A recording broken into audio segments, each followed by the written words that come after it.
look fit as hell. Boners, giving me boners. I'm not even just a marshmallow. I'm a squishy marshmallow that has jam in the middle. I hate myself.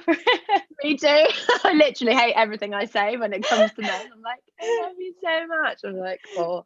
Hey team, welcome to episode 6.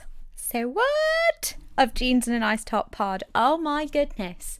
How are we only a handful of episodes away from ending this first season? I feel really emotional. What is going on? Anyway, to kick ass this powerful week, I have the creative powerhouse that is Dani Sylvia, singer-songwriter and creative mastermind. Wow, we are truly blessed in this episode. We discuss everything from the serious tea behind the kick-ass songs she's releasing in 2021, how to find what you love and never work again, heartbreak, obviously, we love a few depressing topics, and what it's really like to go to drama school. Oh yeah, we're dropping the bangers this week, people. Don't forget to rate, review and subscribe, and follow me on Instagram at Smile to Health and at Jeans and a Nice Top Pod. Ciao!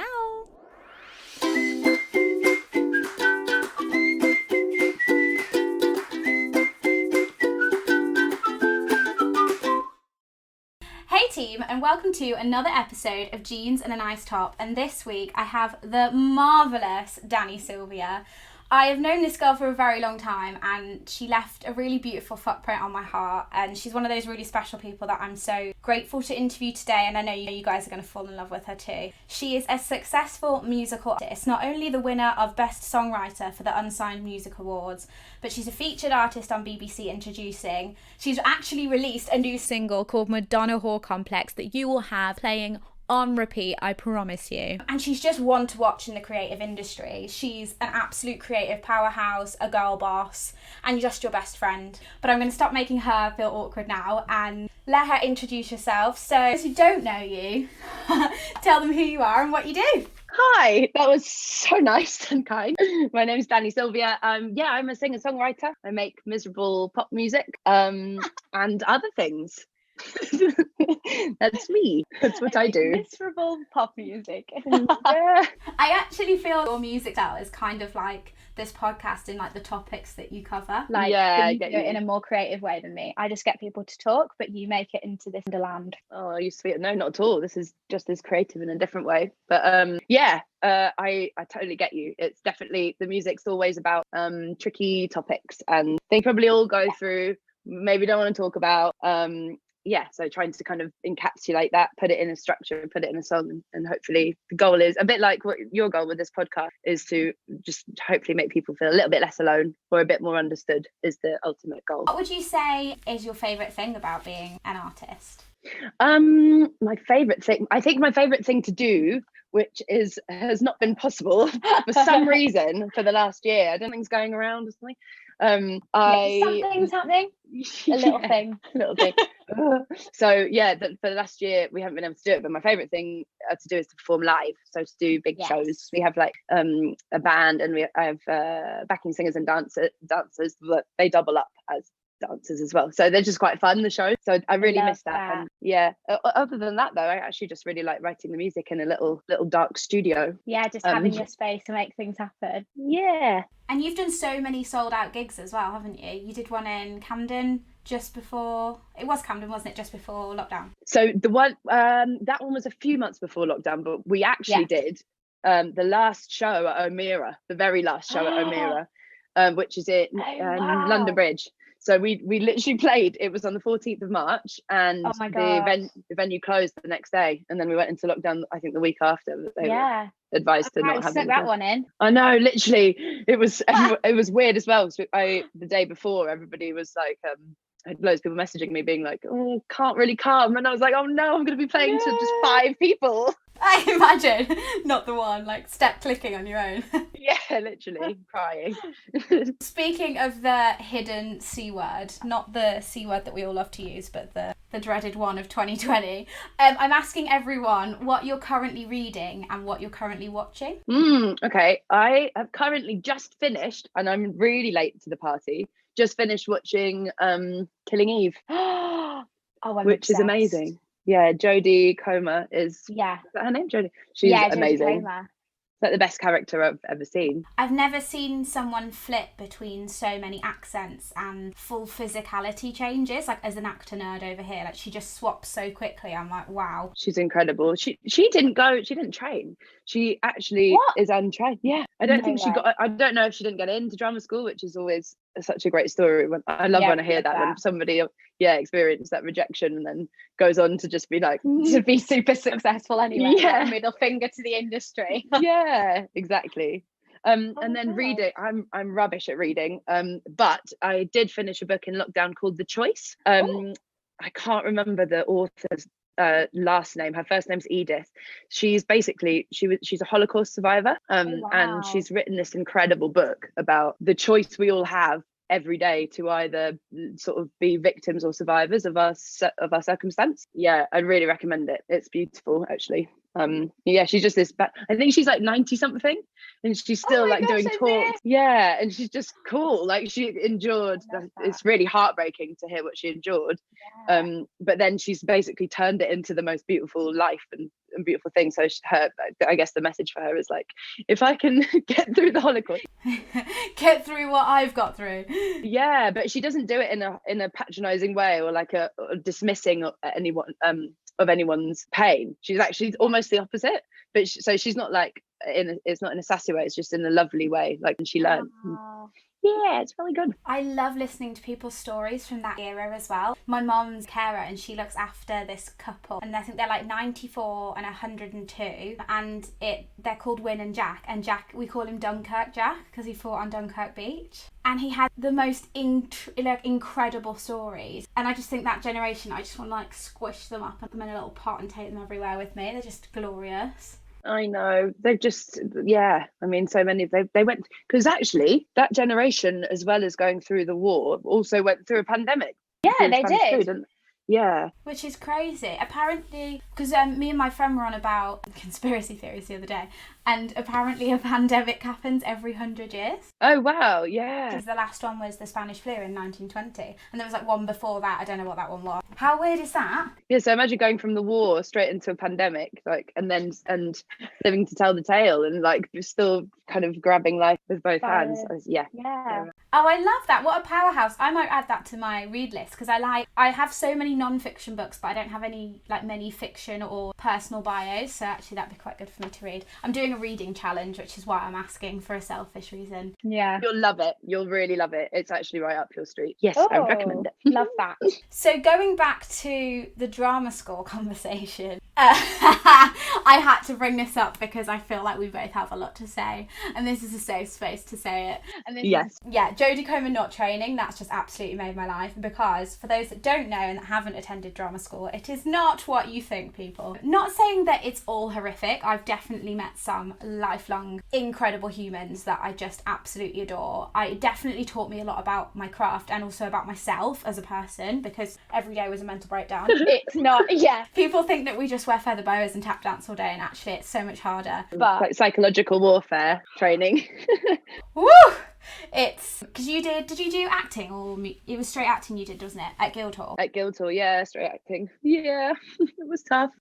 Yeah, so for those that don't know, I'll give a bit of background before we dissect. I did musical theatre for 3 years at PPA Academy, which is in Guildford, and Dani did 3 years as well at Guildhall, but for acting. There's normally acting for TV and film, and then there's musical theatre, which is more the stagey life, and then they normally offer foundation courses and you can do specialisms for behind the scenes as well, but we're specifically talking the performer life. I think most years have 40 people in them, thousands apply. Most people don't get in till their third attempt trying. I found out that statistic the other day, and I was like, Jesus, that's even harder because people work their entire life for this career. Yeah. And the training is intense. It's 8 till 5, if not longer. 8 till 5 is the timetable, but then you have most people work full-time jobs to afford the fees, because a lot of it isn't funded or fully funded. And the schedule is very grueling and pretty much tears apart every bit about yourself. Yeah. That's the really tough part. The long hours are doable. It's more the psychological psychological games, and it's very weird. But let's start on the good stuff. So what were your favourite experiences of training, being at Guildhall, that kind of carried through and probably impacted other things that you do now?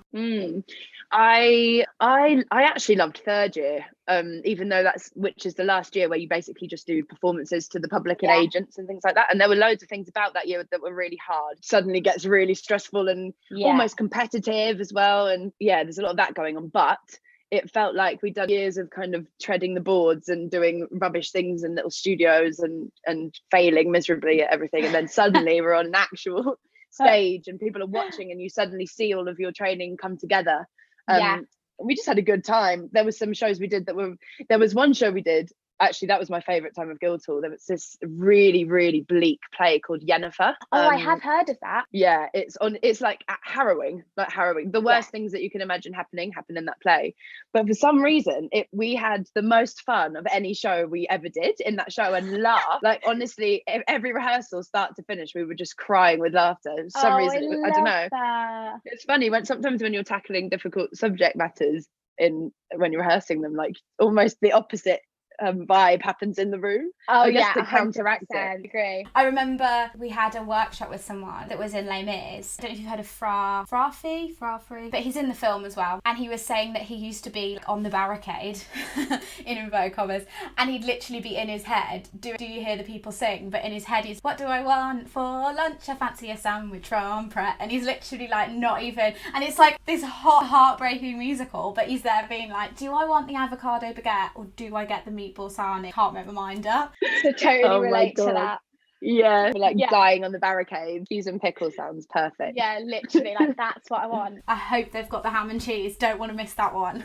Yeah, I love that. Totally get that one. So that was my favourite. That really bleak play, but not for the play, for the rehearsals. It was funny. I felt like third year was the reminder of why we were actually there and doing it and putting ourselves through this torture. I know. Yeah, exactly. Was that your favourite as well? Yeah, I think third year was mine. I actually there's a lot of difficult things actually.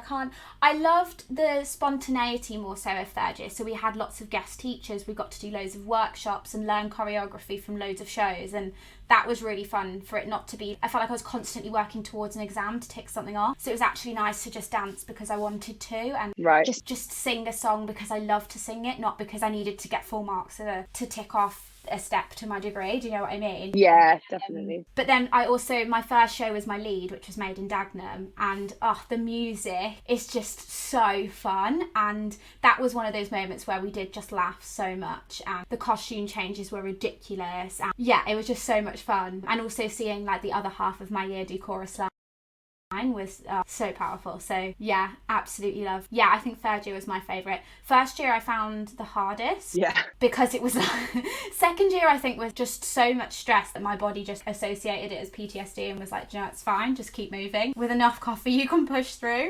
But first year was such a shock to the system because I spent my whole life dreaming about drama school, being like, yay, I'm just going to get to sing, dance and act every day and I'm going to have the best time. No more English, no more history, blah, blah, blah. And then I got there and I was like, what the fuck is this? Oh god.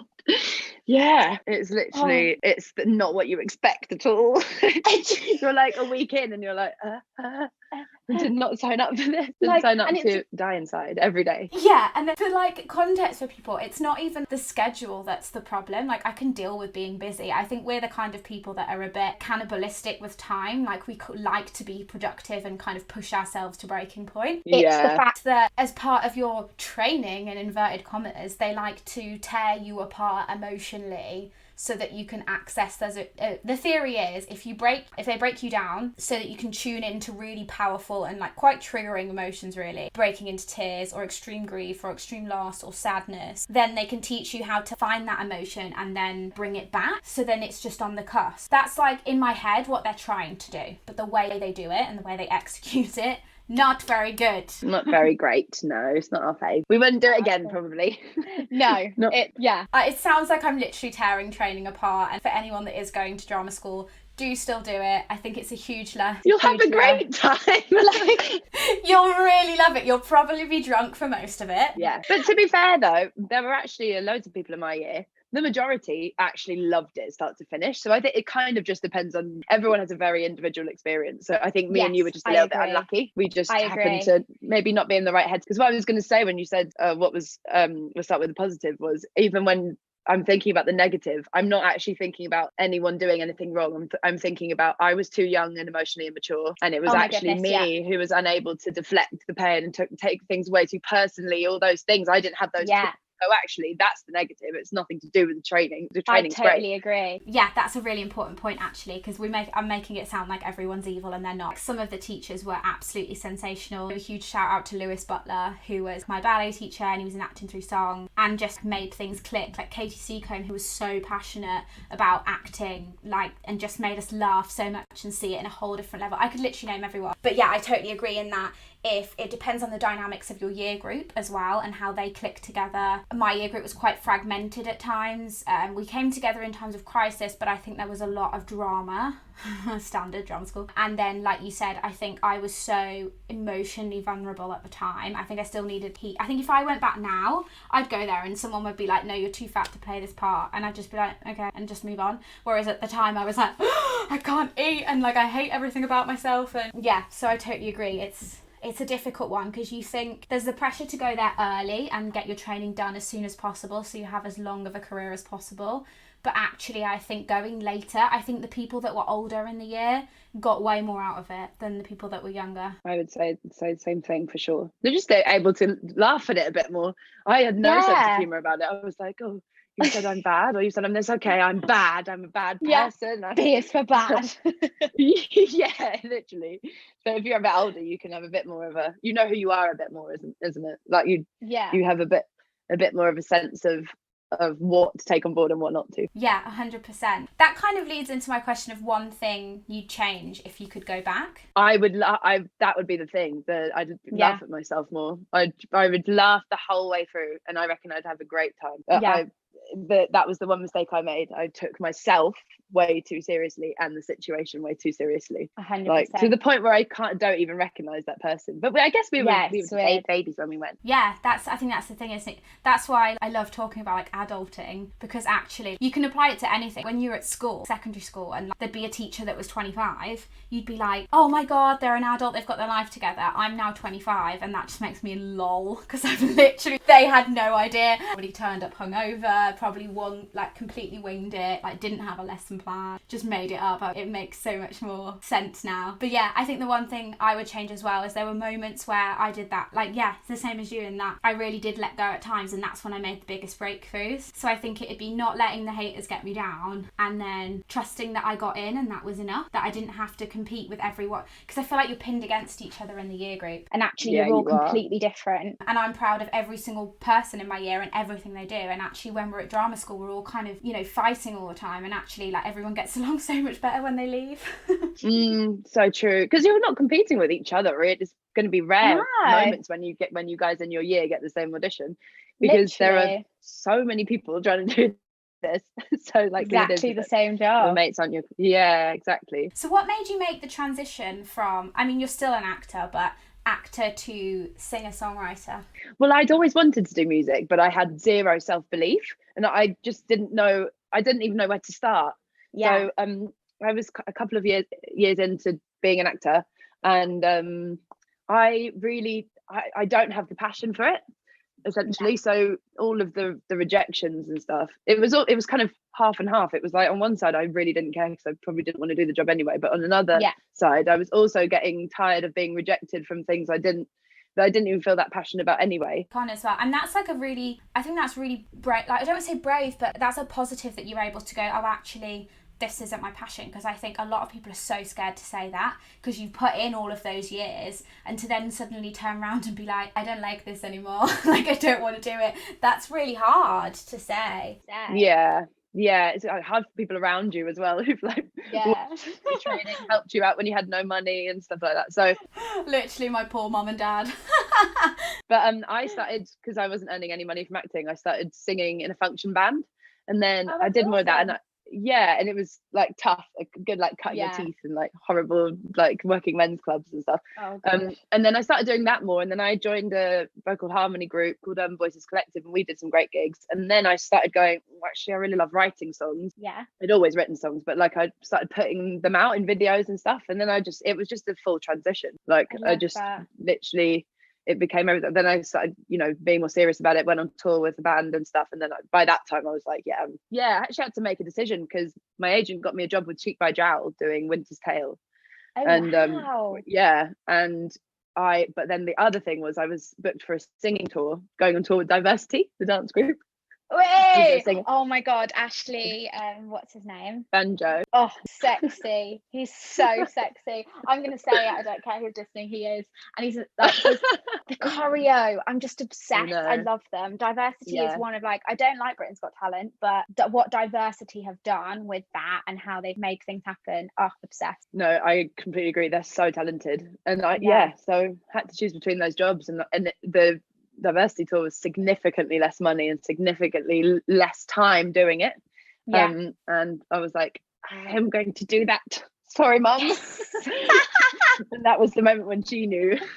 She was like, okay, yeah, I know what's happening. I think that's so powerful. I think that's actually a gift we have as creatives, in that we're not led by the money. We're led by the passion, and sometimes that works out, sometimes it doesn't, but I'm glad it worked out. But I love that. And what, like, two incredible choices. Have to choose between like two awesome things. That must have been like a nice moment for you. Yeah, it was also good to actually know exactly what my heart was saying, to be actually put in that situation, and say you have to pick one. And to, like you said, to know what you want to do, because I feel like even though you think you know, like, I know I want to be creative and be a performer of some sense, actually narrowing that down to a specific channel is really hard. Yeah, you're right, and you do have to commit fully to one thing. It's not really you can't really be a jack of all trades within the industry. Like, you have to be just nail your thing that you believe you're the best at, 100%. And focus entirely on that. Oh wow, I love that. I didn't know about the Diversity thing. That's so cool. I'm really fangirling right now. I'm like, woo! Ashley Banjo, wow, he's sensational. I actually wanted to dissect a few of your songs and the topics that they're about, because the more I research them, the more I realise how clever your writing is, and I just love it. And as like a poet, I can't write songs, but I always wrote lyrics, could never put music to them. So just turn that into poetry instead, and that was my way of... You've got beautiful, I love your poetry. Oh, thank you. I try. I need to start writing again. I've really put it off. I've just kind of put it on the back burner, but it's coming back, people. Bring it back. Here's a cheeky interlude from yours truly to let you know that my book, Cursed to Feel, which is a poetry book for those that think too much, feel too much, and simply need to just be, a little bit like my podcast really, I guess, is available worldwide on Amazon. So get your copy now. What are you doing? Link in the description, chickers. What I wanted to talk about was Madly, which focuses in on breakups essentially, and a really long relationship in your life. Was the process of being able, because I feel like a breakup is really hard anyway. I went through 2 during my drama school training, and it was awful. And I like to be creative and like have all of this horrific emotion flowing around was so hard. So I'm actually intrigued to see, was that writing about it really beneficial for you? Like, was it a way to kind of let it go? Yeah, that was a weird one where I actually wrote that song probably 2 years after that breakup. So I actually was already, I'd say I was like, because they say it takes about like half the time to get over, or I don't know what that rule is. But so I was kind of essentially over it, but maybe some little shadows still lingering. But it was a really cathartic one, because it's an amicable breakup song essentially. Which is kind of what happened. It wasn't that anyone was horrible to it. I mean, it wasn't ideal, but you know, we still had respect for each other when we broke up, and he isn't somebody that I hate, and I'm not somebody he hates. So it was kind of, I wanted to write a song about, what about the times when it's not like I hate you and you can like, it's not, I've not had many songs that are about when actually you just fall out of love, or like actually it's just, and that it is just that simple. Like, it's just they're a lovely person, but they're just not your person. Yeah, exactly. I agree. There's not stuff like that on the market. It's all really, what's the everyone's listening to at the moment? Driver's License. It's like ready to sing about me. I love that. It's so dramatic. It's like teenage crying in the window. But yeah, I liked Madly because it did just it felt real. I also wanted to. I don't know if he's ever heard it. We don't keep in contact at all. Yeah. But my ex-partner. But I also wanted to write it as a little bit of a like gift to him because he felt really bad after our breakup. And like I hope that he has heard it and like knows that that I don't harbour any resentment. I mean, there's a couple of like manufactured moments for the song, but it was more of a thing of going like, it's actually, I really enjoyed being with you. So. And it's sad, but like... There's a theory, isn't there, that you have 3 main loves in your life. You have your first love, which is really dramatic and teenage dream. And then the second love is really painful because you think they're your person, but they're not. And then your third one is that balance of all the other stuff. Did you feel like you learn a lot from that relationship? Yeah, I learned loads. That was kind of the time when I learned not to take myself so seriously. Yeah. Which is kind of like lingering on from drama school because I met him not long after drama school. And I think so he was very dry and he'd like take the mick out of me and like he wouldn't allow me to take myself seriously and he got me to see the funny side of things. I was just so insecure from drama school. I think I was like, I have to be perfect and so I learned so much. I also learned that I don't need to be with anyone afterwards. While I was single, I loved getting that strength and really knowing. To be honest, I never thought that validation came from being with a partner at all. But really, I just was so happy being single afterwards, and just so happy, like team of friends, and having them be the loves of my life, which they still are in some ways. So yeah, I think your vibe is your tribe, 100%. Like I think everyone. I had a discussion with my friend about this recently, who actually is a really loving relationship, but she was like, he isn't the love of my life. My best friends are, and I was like, that's such a beautiful way to put it because actually they're the ones that have been there. Some of my best friends have known me since I was literally like 11, 12 years old, and we've all been through that absolute chaos heading into our late 20s, and we still absolutely love the bones off one another. And I think that through love, obviously dating someone that gets you and is fabulous is also love, but it's a different kind of love. But I feel like everyone focuses on finding the relationship love, but then don't focus on that little bubble of fabulousness. Friends, who are going to be. It's a bit more kind of. There's more of an unconditional love to friendship like that as well, isn't there? Yeah, like you can exactly. Yeah, you're not so nervous about losing them because you kind of know that you can be imperfect around them. And yeah, oh my gosh, I can be an absolute dick at times, and so can my friends, but I still love them. You know, I've seen them turn up at my door and they've had like a breakdown, and I've like done the same where I cried all snotty on the phone. Come get me. Like, yeah, it's one of those, isn't it? Like the more I think about it, the more I'm like, oh, I just love friends. Yeah. But both of us are in the beautiful, like I think we're in the honeymoon stage of dating someone new, in inverted commas. But what do you think? I wanted to share like how after going through like a hard breakup, loving being single, like best time ever, to then going into a relationship, like how do you still love with an open heart but maintain your sense of self? I don't know. I honesty is king. Yeah. I'm afraid I don't have the answer. It's funny you should ask because it's been something that's been on my mind. Like I'm in a new relationship for about 2 months, and I'm relearning how to do that because I don't think you can practice unless you're in a relationship. No, 100%. Yeah, you can get so comfortable in single life and loving yourself in that way, but I don't know if it's for everybody, but for me, I'm noticing that some of the patterns that I had in old relationships that I presumed would be gone by now or had forgotten about and buried and repressed are coming back, and I'm trying to be an adult now and trying to catch them and trying to deal with them on my own, not trying to react like in a childish way that I would have before. So, but I find it hard. Relationships are really difficult. Even when they're good, there's complexities and there's things that you haven't dealt with and you're not quite sure how to deal with. And And I feel like every relationship brings up something new as well, doesn't it? So you've dealt with, so like my first relationship taught me that I shouldn't be ashamed of who I am, and definitely not ashamed of my mental health. My second relationship made me realise that I needed to love myself. That sounds really corny, but I was so desperate to be loved by someone else and for that to fix everything. And it really didn't, and it was a real crash and burn. Yeah, and then this one's actually, I think Max is the one that's teaching me to chill the hell out and to just go with the flow, rather than, we're the opposite in energy. So I'm like a Labrador puppy on Smarties. So crazy and just a panicker. And I'm organised chaos that sometimes is chaotic. But that's a beautiful thing. And it sounds like you know who you are. Like, you're an amazing person. Oh, bless you. That's so kind of you. But he's like so laid back. He's horizontal. He definitely internalises his stress. I noticed this. But he's a real calming energy. He's very calculative with his responses. So he's not like explosive with his reactions. He's very like tactful with how he responds. So yeah, I think that's like a learning energy of him learning how to meet my level of like chaos. And I bring him out of his shell, and he definitely chills me the hell out. Amazing. That sounds like a good little yin and yang there then. Well, we hope so. I mean, so we'll see. It could crash and burn, but I mean, I hope it doesn't.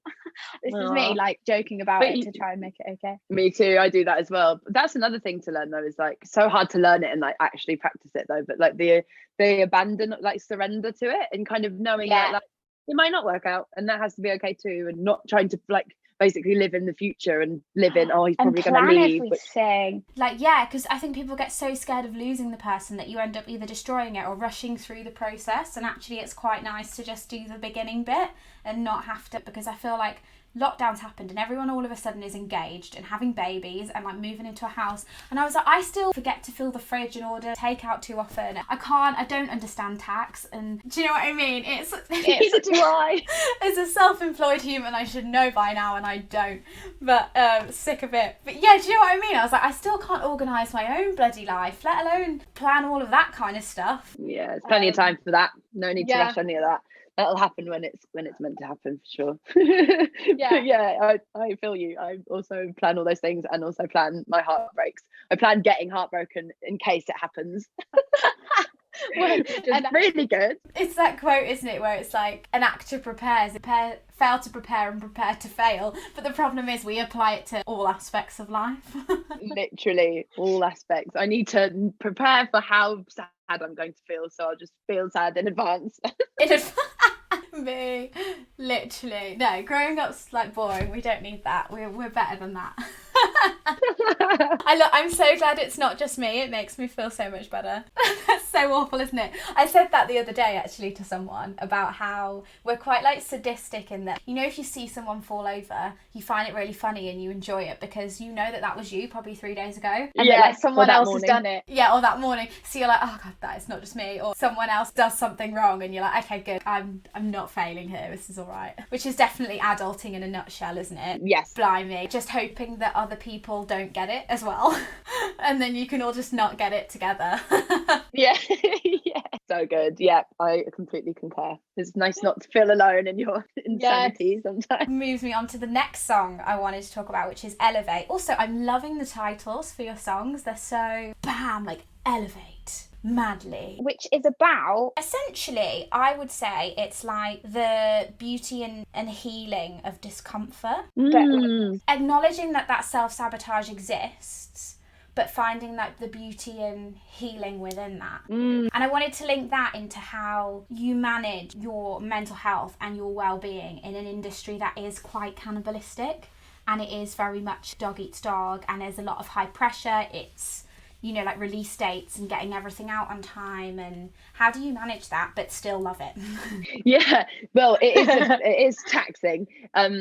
But the thing I always say is like, I've chosen to do it, so I can't really complain. But definitely I put myself here. Yeah.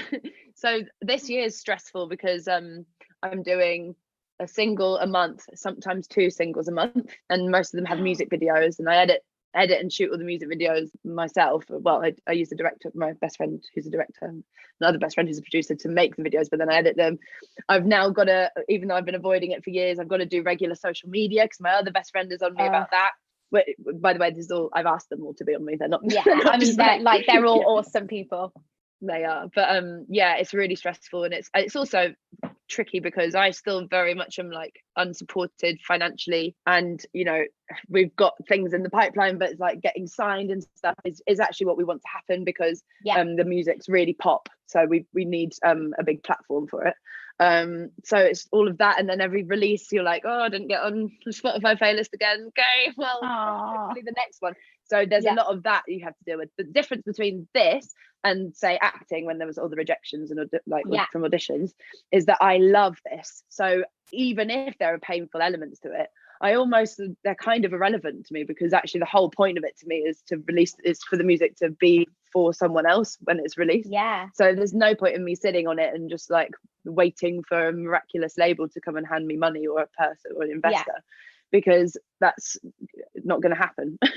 Like if I sit still. So I'm just trying to keep going, and the money isn't the real. I always have to remind myself this, that the money or the being on the big list of people or signed by the best person isn't the real goal or the real win, because even if you see it nowadays, like with Oscar winners, like you see people get an Oscar and it's not enough. They want a BAFTA, they want a Tony, they want every reward, and it's not enough. They'll make one film and they're like, that was, you know, out of this world selling, and then they're like, yeah, but again, I need more. Whereas you have to find that fulfillment in the love of it and in the process, rather than just ticking it off. And then I bet you get like the small wins along the way of people doing choreography to your stuff, and there was like some kids singing your songs the other day. Stuff like that means the world. That's all that really matters, and I really know that as well. Obviously, the reason I'd love for it to be heard by more people is because I would love for more people who might enjoy it to hear it. Absolutely. But actually the goal is, like I said at the start, to reach people, and hopefully even if it's just one person like right now, or just a handful of fans, then that's enough for now. We just keep going till it happens, until more people hear it. And it will happen, because you, like you said, you put your heart and soul in. You're not just in it for transparent reasons. You actually do love what you do, and you put like every inch of yourself into it, and then your team are super into it as well and passionate and creative about it. It's gonna happen. I know it. You're just like, no, I know in my bones, to the bone, I know. To the bone. Well, you should say that.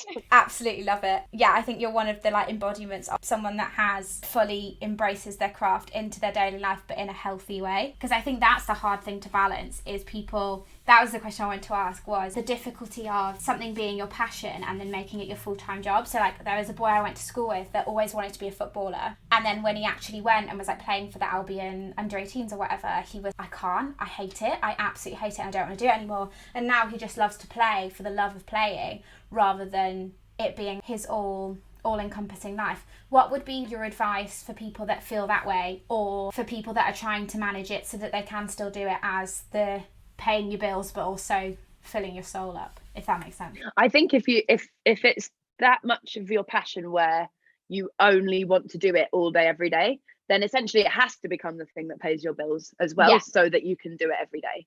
If you feel like your friend did, and you kind of get into it and you think, oh no, this isn't for me, then I'd say get out immediately, because there's no point putting yourself through it unless you're completely obsessed with it, and that you can't actually, that there isn't anything that you can do. Like, it's not that even stuff you can't do, like stuff you wouldn't be happy if you were doing anything else to earn money, or to it has to basically be your living and breathing, eating, sleeping. That's how it has to feel, I think anyway. Totally to be able to do it full time, for sure. I agree. Especially with a creative project as well, it has to be, you can't half-ass anything. It has to be your full ass. Full one. Exactly. So it has, if it's that much of an obsession, then you know that anyway, and it's very obvious, because you can't not do it. I love that. That links me into your song called Weary Soul. Which I took a quote from it that said, you grieve the life you thought you'd have, but it's going to be better than that. And I love that in applying it to creative industries, because, and actually just in general, because I feel like there's a lot of pressure to achieve all the time, especially in school. I felt it was like, you need to do all the extracurriculars to get into college, and then when you're at college you need to be doing extra A-levels, and you need to look at this path and this path. I mean, we're quite lucky that I think we knew what we wanted quite early on, even though it might change paths slightly, but so many people have no idea what they want to do, and that must be bloody terrifying. So I think, yeah, like tell me a bit about that and the like what you mean by the fear. I think it's the fear of the future, but living in the now and getting the best out of both. Well, the grieving the life you thought you'd have, I guess to me, I was talking about specifically like rejection. So yeah, stuff like not getting signed to the label who said they were going to sign you, not getting that audition that you really wanted, or somebody who you love leaving you. And so then all of those things that you, because when you have those positive things in your life or potential positive things, you do start to plan your future, which is, I guess, in that lyric, the life you thought you'd have. But when it's kind of cut short, you have to grieve it because it's gone, and then you have to make a new life. Like close that path off we go, next one. But it's hard. But if you've envisioned a certain life, I think it's really easy to get stuck in the obsession of no, but that's what it was supposed to be. And like having the ability to go, okay, I trust the process, and I trust that where one day I'll be able to look back and go, that's why that happened.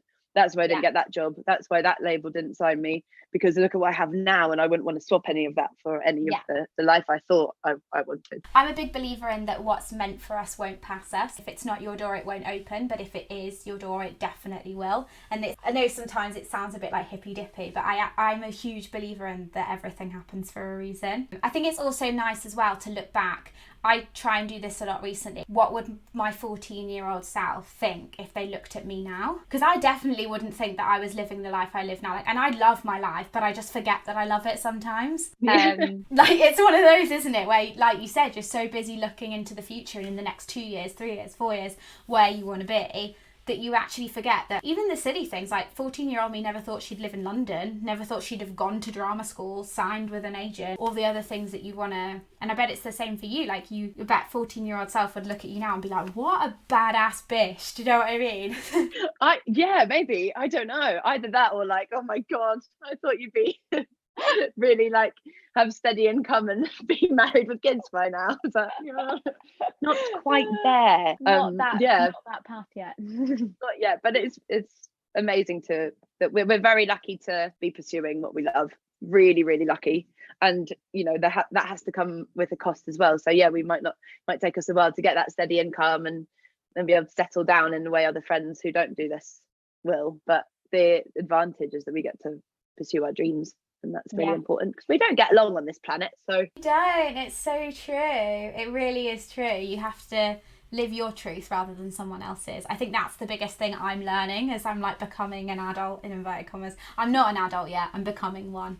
I think even when you're 90 you'll be saying that. I'll be like that woman in the book. Yeah, I've not quite hit adulthood yet. But we've learned. I love it. That's the way to be. I think we should always be children in a way. To be fair, their attitude to life is way more positive than ours is, I think. Definitely. The world like harshens you down. But more positive notes, what would you say before I send myself into doom and gloom?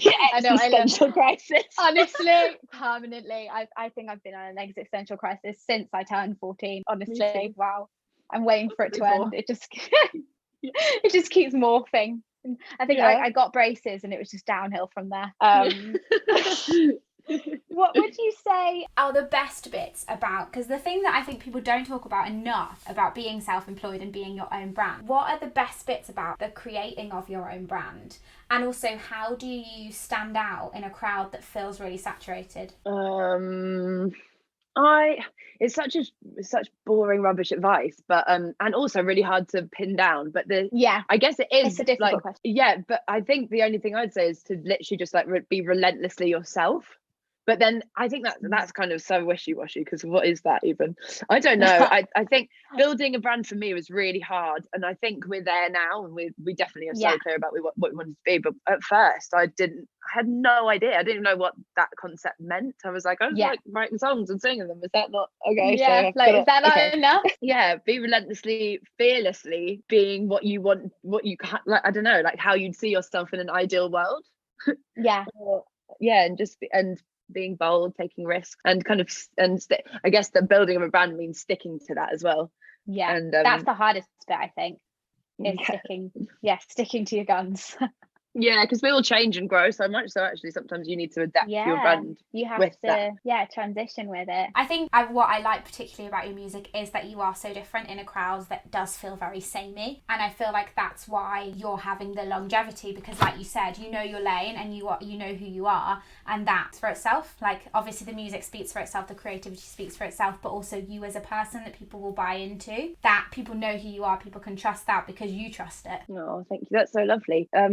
It's so hard to know whether you stand out or not. It's hard to be objective about that. But I also think you can't get too hung up on trying to analyze yourself as well. That's another thing. Oh, it's like if you sit around thinking, oh, how am I coming across? It's like that in itself is not really being on brand for whoever you are. But thank you. You're welcome. It's compliment needed. I use the phrase, oh, it's part of my brand, all the time as like a joke. But actually, no, I'm like putting out there that like, no, that's my thing. So like, please don't judge it. Max all the time takes the piss out of me for being bougie. I've taught him the word bougie. That's part of my brand, being bougie. I will spend a stupid amount of money on coffee and take pictures of things I think are vibey and write captions on them because it's part of my brand. It's part of your brand. It's part of my brand. And I think that's like my new excuse for everything.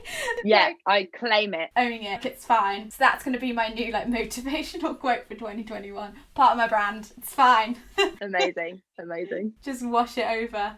I don't know if that actually works, but we're going with it. Oh, and it works a treat, I can confirm. Yeah. So it's like Katy Perry. She's a very clear brand. It's part of her brand. If she came out dressed all in black and just stood and sang, everyone would be like, what's happened? She needs to come out dressed as a giant strawberry with 50 backing dancers. Like, that's part of her brand. So true. So true. It takes a while to find that when you're starting off, like honing what you want to do and what you want to create. So I think that just comes with time. We've talked a lot about what we don't like being about adults, but what do you actually like about being an adult? I love being, this is the first thing that came to my head was I love being best friends with my parents, with my mum. And I don't know. I agree. Yeah. And like understanding that we're all not going to be good at adulting like most of the time, even when we're parents. I love not still being childlike in my approach to it, I think, as well. Yeah. And not kind of settling and choosing to do something because it's easy or because it's stable. I quite like that I'm now much older than I thought I'd be, still pursuing it and still have no plans of stopping anytime soon. Yes, you're not letting that kind of metaphorical timeline. I'm sick of you have to get everything done by your 30. Sorry, most people don't retire till they're 70, so you've got to tick everything off by the time you're 30 that people approve of, that imaginary list of things, and then you've got 40 years to just sit there. No wonder people hate their life. Why do we have to stop at 30? I know people that have achieved incredible things in their 50s and their 60s, like that woman writing that book in her 90s. Absolutely. Yeah, I think that annoyingly for our industries there's a little bit more pressure on women to make it young because exactly. Basically. We don't get the whole silver fox thing unless you're like Judi Dench or Meryl Streep, who just keep getting better with age, in my opinion. J-Lo. And she just doesn't age though. She's just been a snapshot in time and then just keeps getting better, but within that snapshot. It's so bizarre. She's an icon. I want whatever she's got. Me too. Love her. Oh. I know. I think that's and being with friends as an adult is way more fun than it was when I was young and more paranoid, and even more paranoid. I know, the teenage time, it's a tough one. Blimey. I love most things about being alive, to be honest. Even all the bad things. Yeah, you're so positive. I think that's what, it's so nice to see. And I think if people don't, we all love to moan, and I think we've all got into a habit of moaning in lockdown as well. But actually, there is one of the best things about being an adult is no one tells you what to do. We all bully ourselves to like do things, but actually it's you telling yourself to do that, not anyone else. You actually have money to do things, not pocket money, or you actually have money to spend. Might not be as much as you'd like, but there's stuff there. I was going to say, really? I was like, I mean, well, like within the frames of like struggling actor. There's some money there that I can spend on some things. Either. So basically it is like pocket money, is it really? Like, maybe I'll backtrack on that one. The freedom of life, I think, is way better. And also I kind of like the fact that I can't blame a decision on anyone else. I can only blame it on myself, because that actually gives me more power in itself. Because when you're a kid, you can blame it on like the school or your friends or whatever, but actually I think when you get older, you're like, well, actually, okay, that happened, but that was my fault because I chose to do that. Or and actually it seems like it's trapping, but actually I find it really freeing to know that I'm the writer of my own life, not anyone else. Yeah, you're right. I agree with that entirely. And my final question for you is, what's one thing that you wish you were taught in school? How to do taxes.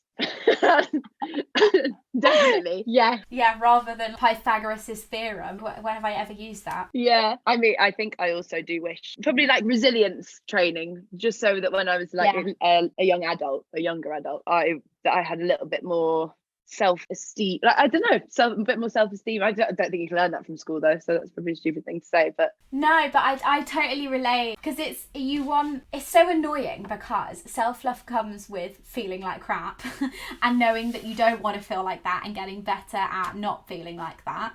But then at the same time, I'd have quite liked to have hit that point at like 12 rather than 25, still learning. That would be nice. That would be real nice. I've still got my learner plate on. Learner plate of self-love, like it's still a work in progress. I think that's a life lesson that lasts all the way through for most people though, and it kind of goes up and down, doesn't it? There are going to be things that come along that kind of knock that a little bit, and it's about learning how to pick yourself up faster and building up the scar tissue a bit more. I love that. That's so powerful.